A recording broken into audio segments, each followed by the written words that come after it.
Right now, a search for suspects after 3 people were shot and killed at a Bessemer gas station. What we know from police about last night's deadly shooting. The city of Birmingham is hoping to crack down on crime at an apartment complex, the steps the city is taking in an effort to do that. It's stormed off and on throughout the day, including near Bryant-Denny Stadium. Meteorologist Evan Chickvera has a look at your game day forecast in a couple minutes. Live, streaming, and on the ABC 3340 app. This is ABC 3340 News Weekend. Good evening, I'm Valerie Bell in for Megan Scarano. The city of Birmingham is asking the court for an emergency order in hopes of stopping illegal activities at Monarch Ridge Apartments. This comes after 5 people were arrested in connection to the death of 21-year-old Asia Poole. Olivia Gaudreau joins us now. Olivia, how are people in the community feeling after this court filing? Valerie, members of the Monarch Ridge apartment community tell me they're not confident this will bring about any change. They're asking what makes this lawsuit any different from the one in 2021. The property has been the site of many violent crimes that have occurred in the area. The lawsuit filed in 2021 was because of this, offering a fine, the city asked for a fine to be paid and a number of security measures to take place, including connecting their cameras to BPD's real-time crime center, which BPD says never happened. The city claims the property has not done enough to stop the violence, despite warnings from them and residents in the community. Just days after the shooting, residents I spoke with then had similar sentiments about the complex, and now some still feel as though the city suing the complex is not addressing the real issue.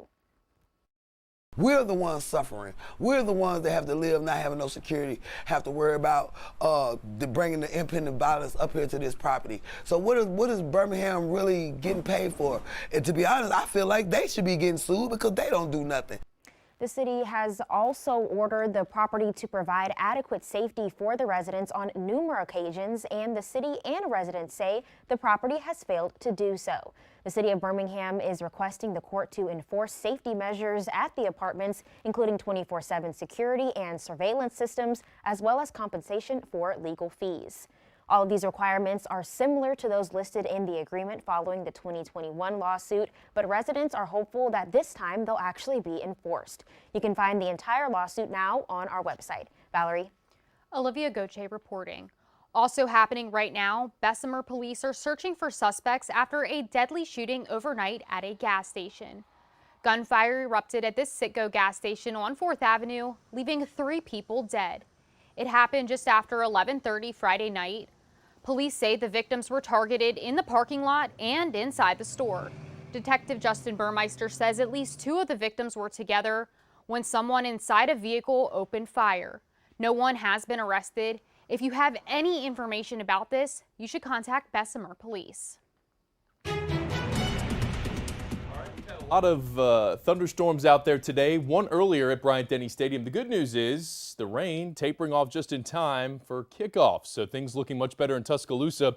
We still have a number of power outages here from St. Clair all the way over to Tuscaloosa County, also some in Winston and some in Lamar. This is a look at the latest numbers there, and again, these summertime thunderstorms brought some gusty winds, some lightning strikes, and that can lead to those power outages. The good news is the rain is fizzling out. As we look at the map, a shower or 2 from Jasper to Fayette, another over in Pickens County, but in general we are seeing a downward trend in overall rain and thunderstorms here. As you look at the 1-hour loop, most of these are beginning to fizzle out. Wouldn't put it out of the realm of possibilities to have a shower or a thunderstorm over the next couple of hours. So with that in mind, a partly to mostly cloudy sky. It's muggy, of course. We've had the rain all around. Temperatures will be falling through the upper 70s here tonight.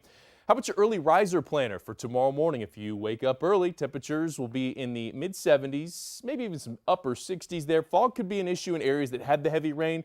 Otherwise, just a partial cloudiness. What I'm talking about coming up in a few minutes could include the potential for a few storms Sunday. The good news is Labor Day is looking dry. We'll talk about that. We look unsettled through the middle of the week. Could we see more rain? We'll talk about that. An update on the tropics coming up. You are taking a live look across several Alabama roadways this evening, including I-5920, I-65, and Highway 280. If you're heading out the door this weekend and planning to travel for Labor Day, your drive time should be a lot smoother. The Alabama Department of Transportation has suspended all temporary lane closures until Monday morning. The TSA is expecting to screen more than 17 million passengers, and Labor Day travel is expected to be up 9% this year. And if you're driving, AAA says gas prices across Alabama have slightly dropped. The average gallon of gas will cost $2.94. That's down 6 cents from 1 week ago, and get this, down nearly 40 cents from a year ago. New at 6, a man is behind bars after an investigation Friday evening in Blountsville. Nat Rudolph II is charged with 2 counts of child abuse and torture, 1 count of sexual abuse, and 1 count of domestic violence. Blountsville police executed 4 search warrants alongside the Blount County Sheriff's Office and the Blount County Children's Center. Rudolph is currently booked in the Blount County Jail without bond. An Etowah County man is in custody after police say he led them on a chase. Police attempted to stop James Maddox on Highway 77 and Hall Drive in Southside Friday afternoon. According to police, Maddox refused to stop. The chase ended near South Valley Road and Green Valley Road. Police discovered a firearm and narcotics. Maddox has been charged with attempting to elude and unlawful possession of a controlled substance. He's booked in the Etowah County Jail. Police say more charges are possible. The Shelby County Drug Enforcement Task Force arrested a man for drug distribution. Deputies say George Youngblood was found allegedly distributing illegal narcotics. He faces several charges, including unlawful distribution and unlawful possession. He was booked in the Shelby County Jail Friday. 3 men in Walker County were arrested after a drug investigation in Oakman. Now, on Friday, the Sheriff's Office conducted a search on Pleasant Grove Road. Officers found more than 72 grams of suspected methamphetamine. That's over 2.5 times the amount required to charge for drug trafficking. Laura Lynn Trotter, Casey Moat, and Noah Ferguson were all charged. Trotter and Moat were arrested for warrants with Jasper Police. Some sad news out of Sylacauga. A dog and its owner were both killed in a crash on Highway 280. It happened Friday. The Sylacauga Animal Shelter says the dog was in the car with its owner when the crash happened. The victim has not been identified. The animal shelter, animal medical center, and local vets tried to save the dog's life, but unfortunately, the dog didn't make it. Today, the hockey world is mourning the loss of Columbus Blue Jackets star Johnny Gaudreau. The NHL player and his brother were killed while riding bikes Thursday night. Kellyanne Stitz reports. Blue Jackets fans and the hockey community continue to process the news of the sudden and tragic passing of Blue Jackets star forward Johnny Gaudreau and his brother Matthew. Members of the Fifth Line, the Blue Jackets fan base, have created a memorial here outside of Nationwide Arena to remember the life and legacy of Johnny Hockey. Hockey fans gathering in front of Nationwide Arena Friday, laying down flowers, donating hockey sticks, leaving handwritten cards, all to pay their respects to number 13. Last night when I heard about the rumors, it was really concerning.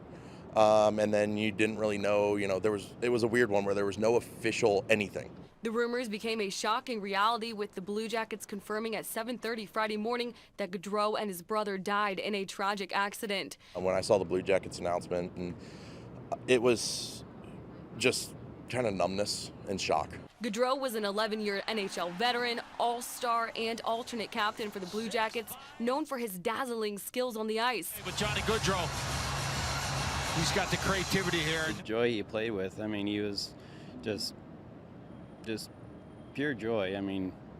No, didn't have a shred of ego. He just played like he loved the game, because he did. But fans will remember the way he and his family embraced Columbus in 2 short seasons. He chose this city. That doesn't happen all the time.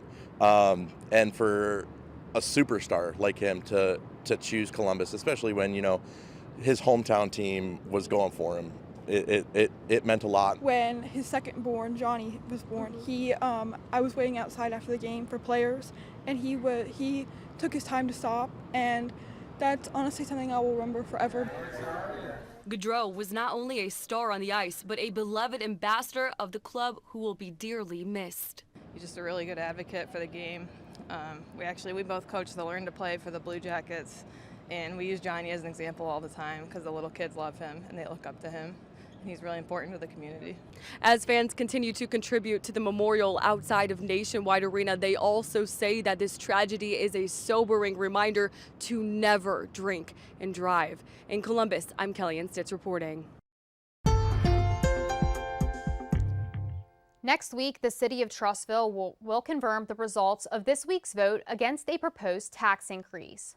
More than 3,000 residents voted against the proposal, with more than 2,200 voted for it. The proposal would have raised taxes for the average homeowner by about $500 each year. Now, the money would have impacted 3 city school projects. Mayor Buddy Choate and the city council will canvass and declare the results Tuesday. The city of Hoover will pay $78,000 to the IRS after receiving a levy notice. The levy found there were 4 quarters with outstanding payments. During Thursday's special called meeting, the city council voted to approve the payment. Hoover's chief financial officer revealed that this has happened before. The IRS even forgave penalties originally levied with the understanding Hoover was to rectify the problem, but that didn't happen. Now, 2 years after the initial issue, the city is taking steps to make sure that this doesn't happen again in the future. We've instituted a reconciliation process where we compare what we've actually paid in and report that amount correctly to the IRS. So we're hoping that and then beginning to file our reports online instead of sending them snail mail will help us not get smacked with penalties because we were late to file. In total, the city of Hoover has been penalized more than $200,000.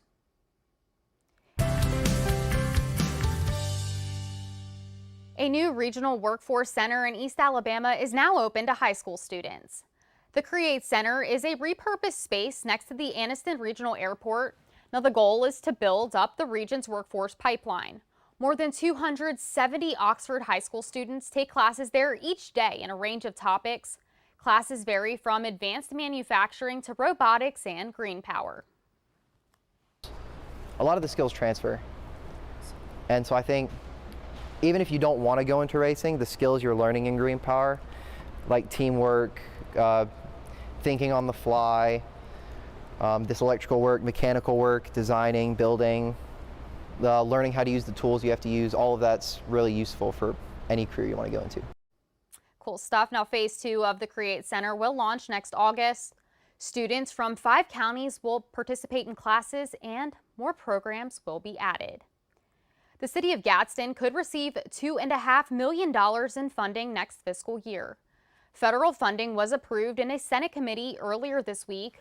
The money would go towards critical drainage infrastructure and help reduce flooding in South Gadsden. This is near Gadsden City High School. Funding must be approved by the full Senate. Blountsville Fire and Rescue received funding from FEMA for new equipment. The department was awarded $29,000 for a new hose, nozzles, and thermal imaging camera. The department says it also plans to purchase hand tools and other equipment. All right, I want to start with this. These are summertime thunderstorms. They can get tall, they can get big, you can get wind damage from them. Most of it that I've seen here has come from Cherokee County this afternoon. Got a tree leaning on a residence near County Road 133. Near Sewell Ferry Road, we've got trees and branches on a vehicle. Old Highway 9, a tree down on a house. And County Road 86 and County Road 22, down a tree down in the road. Now, these were all during that 3 to 4 o'clock hour, but again, just goes to show you can have these storms pulse up, get strong. We had a couple severe thunderstorm warnings this afternoon. The good news is rain and storms are trending downward. We've seen cold pooling basically take over, and we should not see the redevelopment of anything, though some of these showers may linger around for a little while into the evening. Overnight, we'll go 69 to about 73. We'll have cloud cover sticking around in a few areas of fog. If skies were to clear and our temperatures were to fall, especially where we had the rain, you might run into some fog, especially early in the morning. After that, though, it's a partly sunny sky. Temperatures are headed back into the upper 80s, low 90s, and we will have, once again, the potential for thunderstorms tomorrow. So let's go now to our future view product. will start at 6 o'clock in the morning. And again, rain is not a 0% chance at any point tomorrow, but the better chances of rain are going to be in the afternoon. A front will be coming down through the Tennessee Valley, and as it interacts with a fairly moisture-laden atmosphere, we have a lot of what we call precipitable water. That is water up there in the atmosphere ready to fall. We could see scattered showers and thunderstorms. A lot of these will be to the south of that 2059 stretch, but anywhere has the potential to get rain, especially tomorrow afternoon and evening. Same thing as today. Brief heavy rain, lots of lightning, and occasional wind gusts 30 to 40 miles per hour. The good news is by Labor Day, our rain chances do drop. A partly cloudy sky is expected, with temperatures topping out near 90 degrees. As always, it is the summertime, so there could be a thunderstorm that thwarts my forecast, but I do think that in general, we are looking dry on Monday. That takes us to our next weather maker. So let's go big picture here, our upper level pattern as we get towards the middle of the week. So Tuesday at 4 o'clock, chance of those afternoon thunderstorms starts to come back some. We move this ahead, and we basically have this tropical-like disturbance down near the Louisiana Boot, the Mississippi Gulf Coast, and that's going to lead to more cloud cover for us. The chance for daily rain, at least it's looking like that for the southern half of the state, and below average temperatures. Just the overall setup here is going to lead to more cloud cover and keep our temperatures in many spots in the 80s and low 80s at that. By Thursday and Friday, this big disturbance that was situated down along the Gulf Coast swings off to the north and east and will give us better rain chance, I think, Thursday and Friday afternoon. This is still several days out. This could change. We might see one day peak as far as rain coverage and other days taper off. It'll just be something to watch. I do think we will get rain this week, and I think our temperatures will definitely take a hit because of that. As for the tropics, well, it's starting to look a little bit more like late August, early September. As of now, though, the NHC's removed one area to watch. Let's shift over to the Caribbean.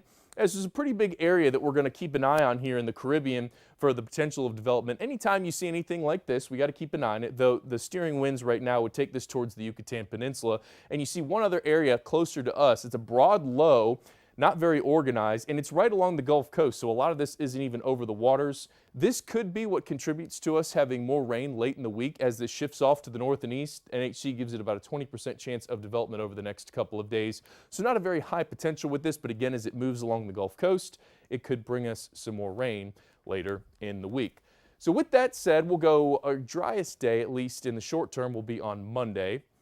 Tuesday onward, our rain chances begin to increase. You notice those high temperatures take a dive too. How about 80s for the end of the week? And I think with any luck, a cool front will come in here by Friday evening, and that could set us up for a very nice first weekend in September. Now you can stay on top of severe storms in your area. All you have to do is just scan that QR code here on your screen. You'll get access to the ABC 3340 weather app. The app gives you access to live radar, James Weather Blog, and the 7-day forecast. We have just one more thing before we go. The city of Irondale is one step closer to a new public library. Right now, boards for the structure are in place, including the main entry, underway, and underground detention system. The city held a groundbreaking in April. The library will include an expanded library section, new technology, and community spaces. That's all the time we have for the news at 6. We know many of you are watching football. Stay with us on ABC 3340 at 10 o'clock for this year's first EOG. Sports Director Jeff Spiegel talks all things college football with Jamie Hale and Johnny Congdon. It's something you don't want to miss. See you then. Have a great weekend.